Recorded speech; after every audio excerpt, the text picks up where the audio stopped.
Buntis ka?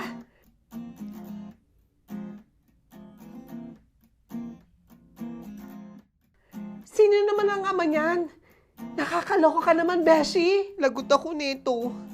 Pag nalaman ng parents ko na buntis ako, Beshi. Talagang lagot ka. Dahil papatayin ng daddy mo kung sino ang bumuntis sa'yo. Hindi ko na nga alam kung anong gagawin ko eh.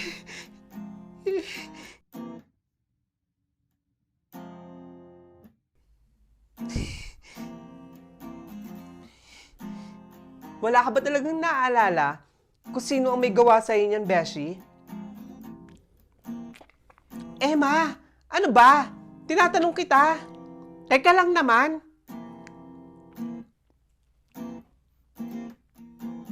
Nung gabing yun, nagiinuman tayo magka-classmates.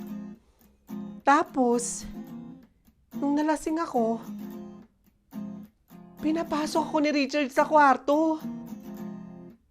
Tapos, nawala na ako ng malay.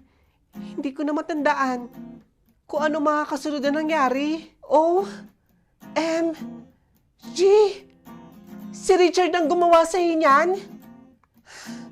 Eh di ba may asawa at anak na yun? Nako, yari yan sa akin si Richard. Nako, Bessie.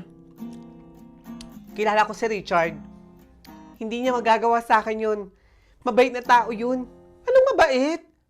Hoy. Mag-isip ka nga, Beshi. Kung walang palay, walang manok na tutuka.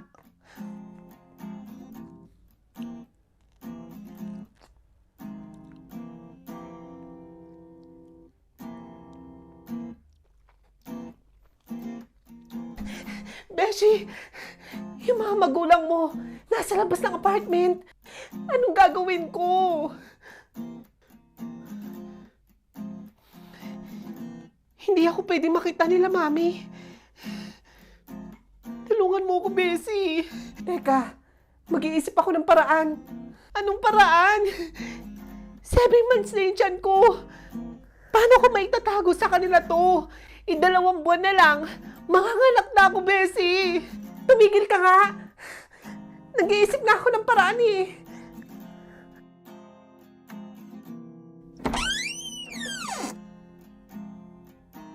Si Emma? Wala po dito, tito eh. Gumawa po sila ng project ng mga classmates niya. Ang sabi niya sa akin, bukas pa daw po siya makakauwi. Oo nga po eh. Buntis kasi siya. Naku tito, hindi. Ang sabi ko, baka mabuntis nga siya. Kasi kung saan pupunta eh. Hayaan niyo ho, bukas, nandito na po si Emma.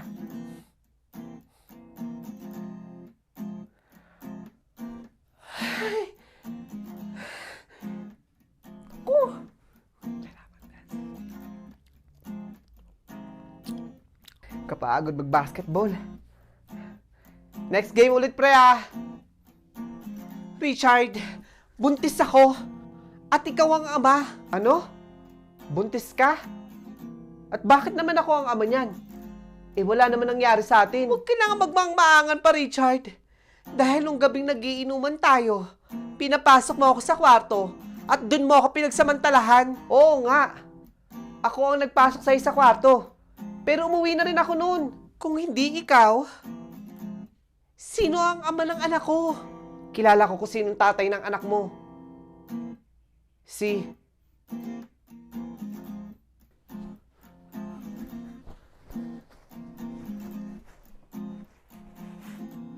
Walang hiya kang bakla ka. Alam ko na ang lahat. Tatakas ka pa, ha? Beshi, sorry. Naalala ko na yung lahat. Akala ko kasi mga eggplant yung hinaharvest ko nung gabing yun. Yun pala, sipot na panis. Sorry, Beshi. Hindi ko sinasadya.